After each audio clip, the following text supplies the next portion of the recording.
What's up, everybody, and welcome to BioS3 Raw TV. Little update, because it didn't even dawn on me that I haven't even told you guys yet that I started my contest prep about 4 weeks ago. And now I'm getting comments like, well, you're looking a little bit leaner, you're looking a little bit bigger. I started my contest prep at 241 pounds, 242 pounds. 4 weeks later, I'm 226 as of yesterday when I checked my weight. So I'm down, although I look bigger, I'm actually down in weight, which is a good thing because that means that, you know, the muscle mass is staying there. And as you start to come down, those little insertions and stuff in the muscle start to make you look bigger and pop a little better. And I'm not doing any cardio yet. It's been just dietary adjustments. What I basically have done is just cut out, I was eating like 6 to 7 junk meals a week. Sometimes it was like every day I'd have a junk meal, like Elevation Burger or burritos or some burritos from Trader Joe's, which are awesome.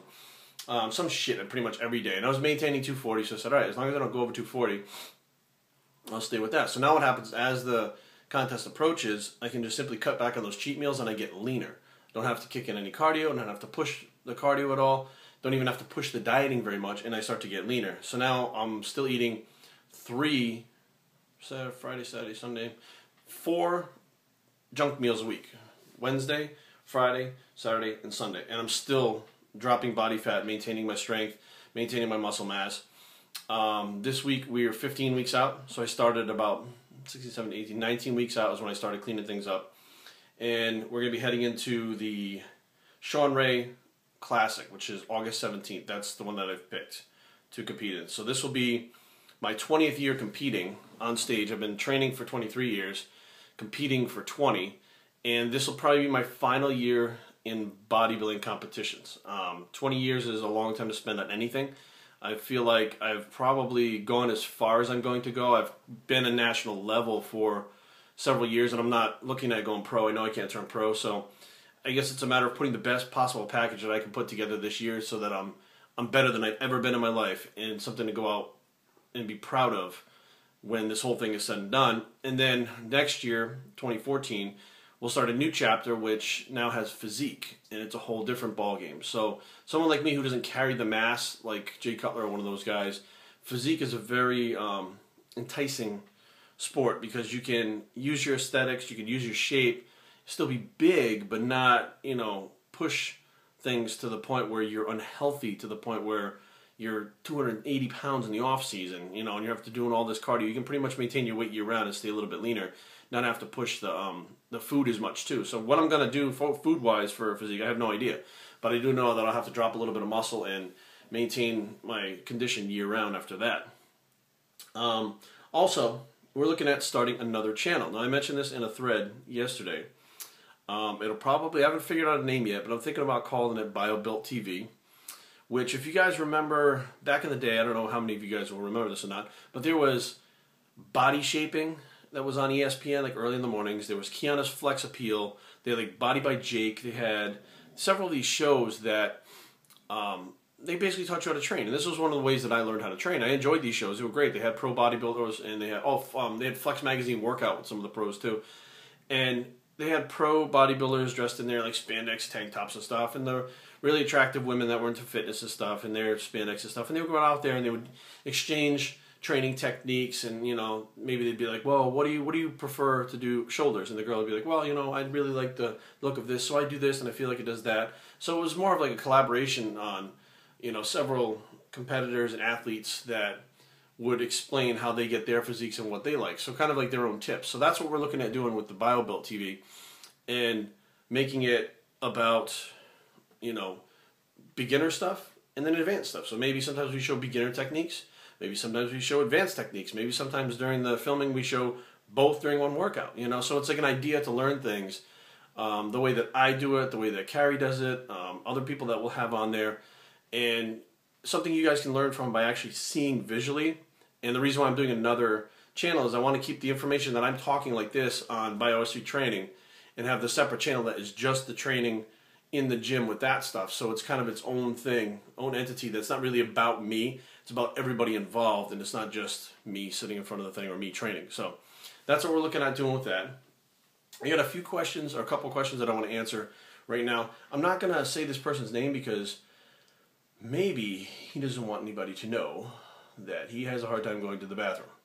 So basically, he wants to know how to speed up his metabolism because he only takes a shit like once a week. Alright, first of all, it's not your metabolism. There's something going on that your body's, metabolism a lot more than just having food in your system and not being able to get it out, like shitting it out.